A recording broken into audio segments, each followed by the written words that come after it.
В результате проведенных рейдовых мероприятий 10 водителей подвергнуты административным штрафам с лишением права управления автомобилем за вождение в алкогольном опьянении.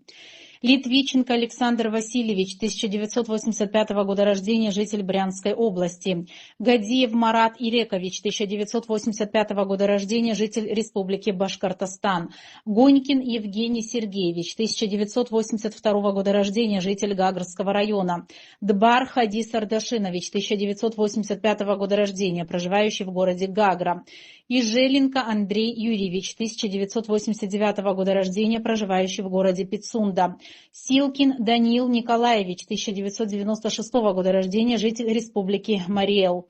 Шаймарданов Рамил Катифович, 1973 года рождения, житель Республики Башкортостан.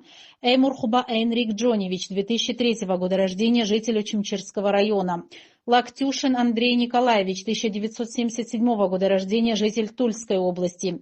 Гарибзянов Павел Эдуардович, 1998 года рождения, житель города Пермь.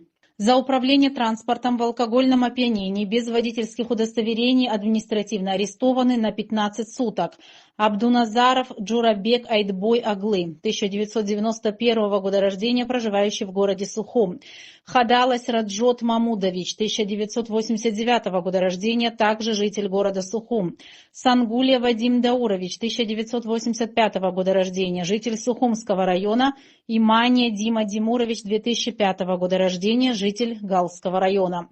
Гагулия Денис Витальевич, 1986 года рождения, проживающий в городе Гудаута. И Калайджан Альберт Эдуардович, 1982 года рождения, проживающий в городе Сухум, осуждены на 15 суток ареста за отказ от медосвидетельствования.